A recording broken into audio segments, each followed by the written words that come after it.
everyone, welcome to my YouTube channel. So how are you all? Fine, you all are fine and doing well in studies. So this is the second part of chapter sound from Frank Experience book of class 8. So let's start, and before starting, who are new on this channel, kindly subscribe. So speed of the sound, इससे पहले का chapter हमने कर लिया था और first video upload किया हुआ है. अगर नहीं देखा तो पहले उसको जाके आप देखो, then come to it. So speed of sound, जैसे हम बात करते हैं कि कार की स्पीड होती है ना, लाइट की स्पीड होती है, सिमिलरली साउंड की भी स्पीड होती है. The speed of the sound is different across the different material. Solid, liquid और गैसेस में जैसे जैसे मटेरियल का डिफरेंस आता रहेगा, उसमें के अंदर स्पीड का भी डिफरेंस आता रहेगा. The sound travel slowest in the gases, मतलब सबसे कम जो स्पीड होती है गैस की, स्लोएस्ट किस में होती है? गैस में होती है.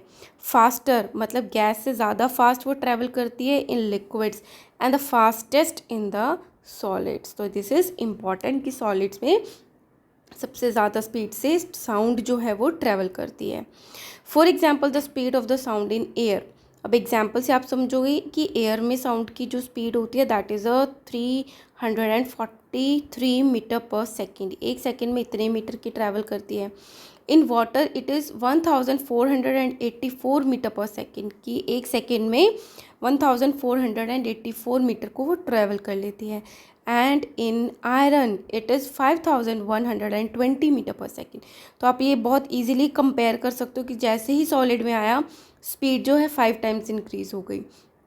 This mean that the sound waves travel about 4.3 times faster in water and about 15 time faster in the iron than in the air. अगर इन्होंने एयर से कंपेयर किया है, ठीक है, this mean that the sound waves travel about 4.3 times faster in water.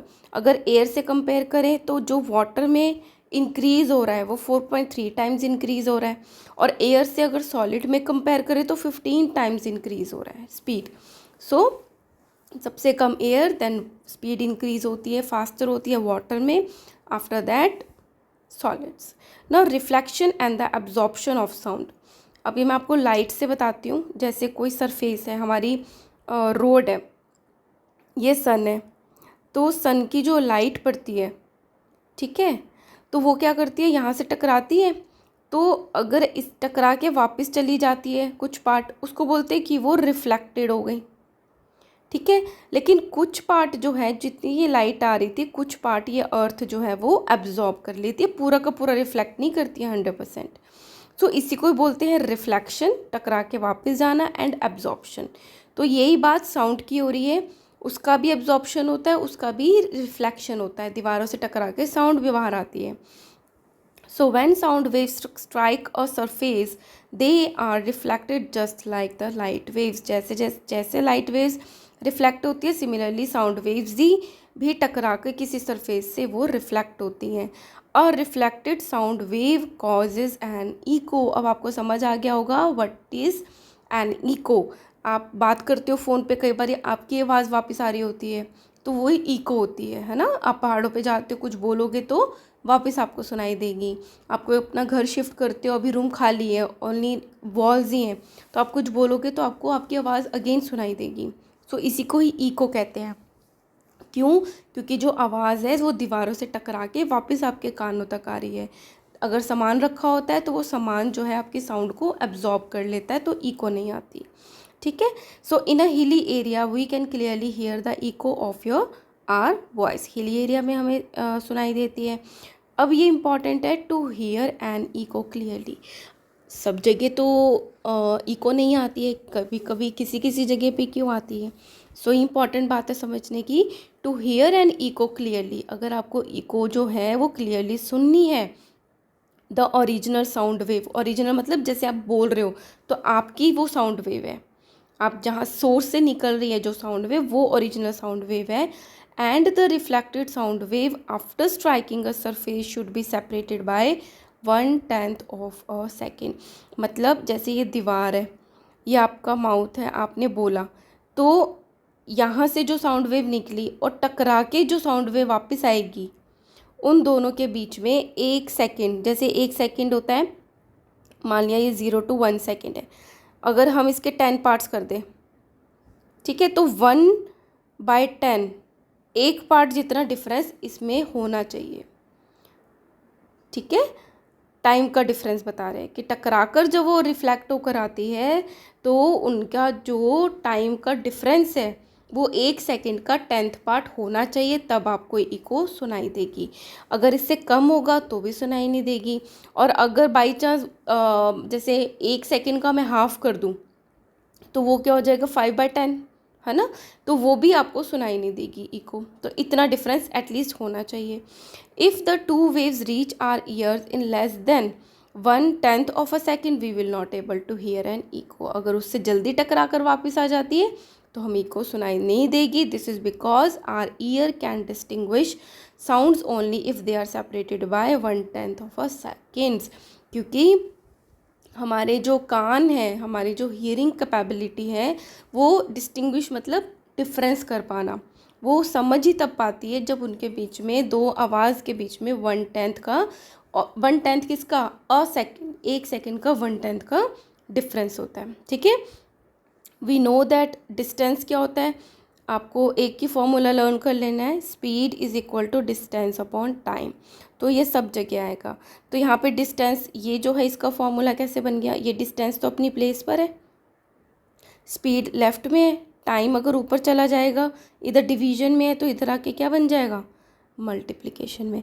So distance is equal to speed into time. So distance is equal to speed into time. Distance travel by the sound of an eco.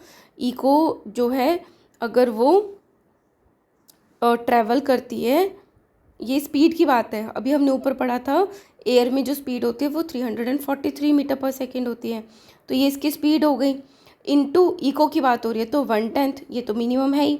तो जब इसको हम solve करेंगे सो क्या आ गया 343 into 1/10, तो ये क्या आ गया 343/10। अब आपको डेसिमल सॉल्व करने आते हैं, डिवीजन में जितने ज़ीरो होते हैं उतने ही राइट हैंड साइड से काउंट करके उसके बाद हम डेसिमल लगा देते हैं।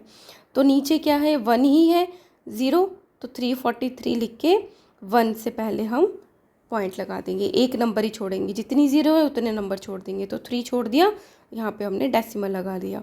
तो ये क्या आ गया, डिस्टेंस आ गया आपका कि इतना डिस्टेंस है। ये क्या है, minimum requirement of the distance.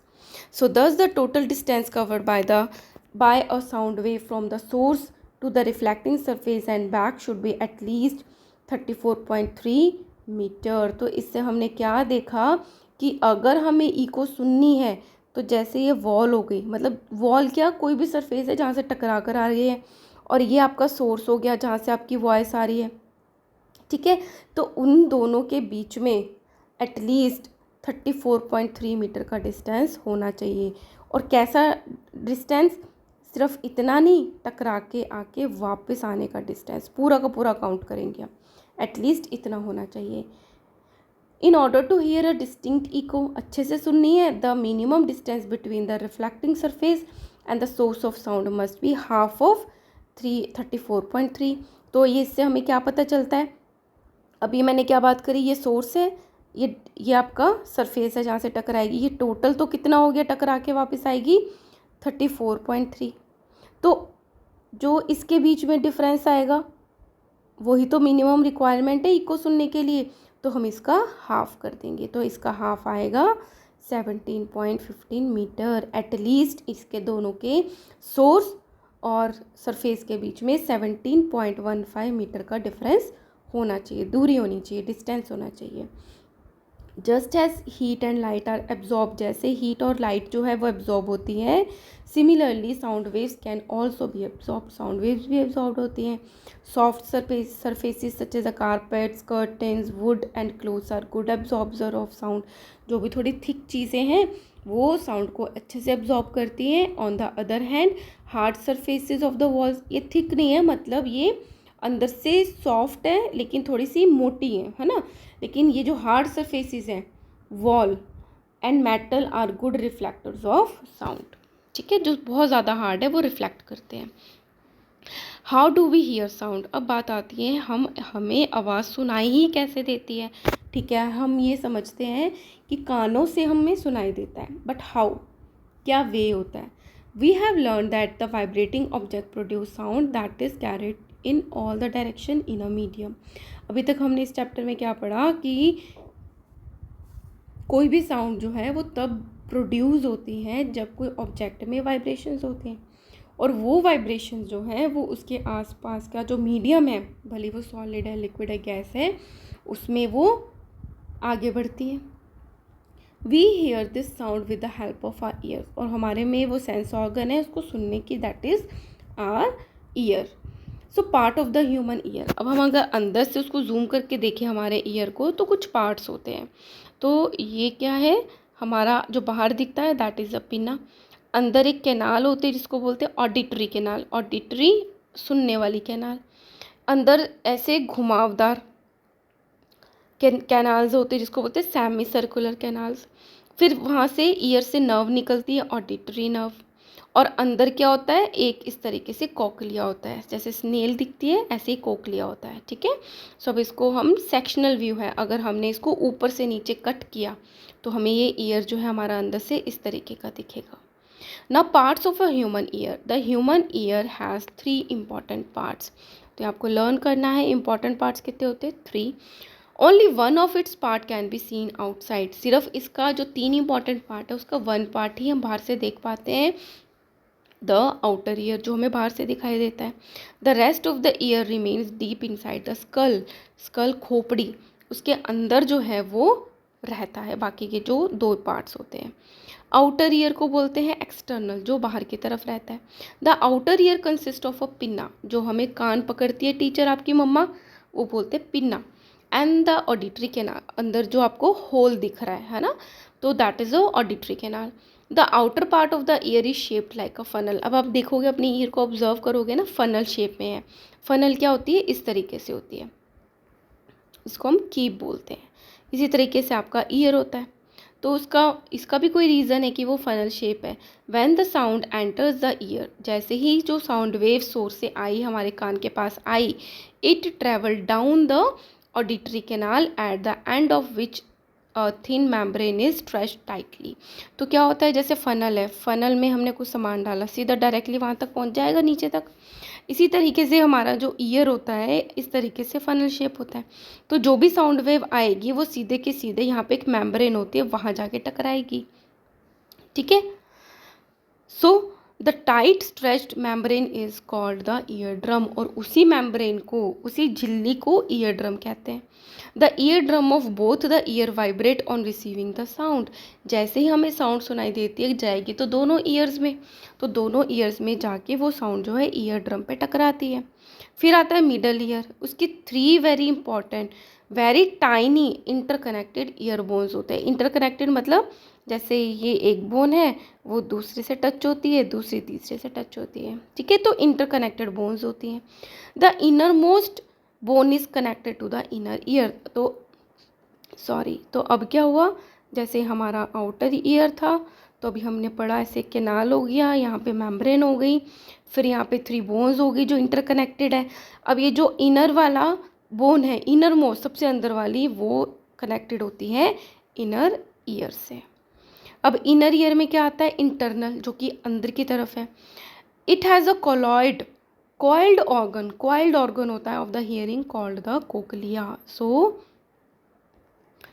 This is a cochlea, ठीक है.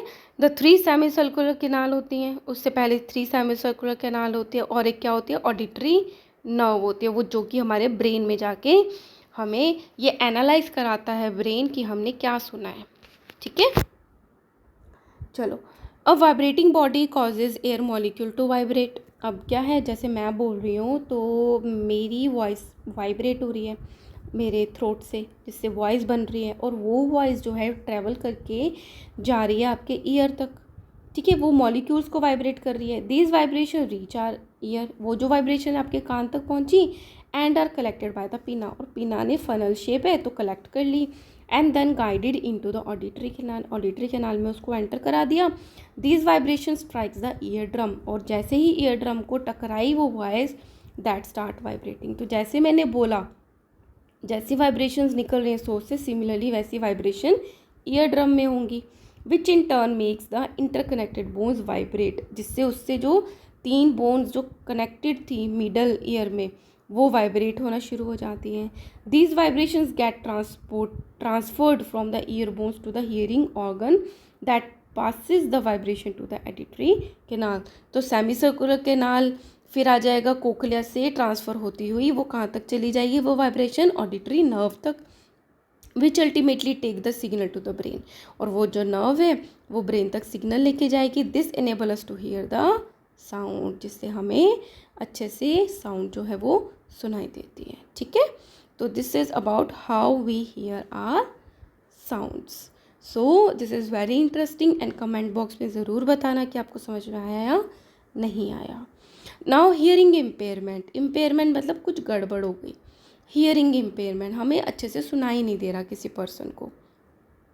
सो some people suffer from the total hearing impairment from the birth. जैसे बर्थ हुआ तब से उनको कंप्लीट लॉस है हियरिंग का, नहीं सुनाई देता, या उनको कोई दिक्कत है सुनने में, तो वो बाय बर्थ है. Partial hearing impairment might be due to the disease and injury और old as.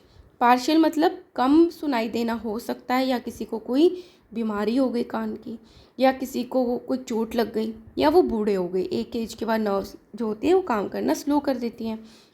The people with the hearing impairment use the sign language. जिसको सुनाई नहीं देता, ये आपको बचपन से सिखाया होगा ईवीएस में, तो वो कौन सी लैंग्वेज यूज़ करते हैं, साइन लैंग्वेज यूज़ करते हैं to communicate with each other.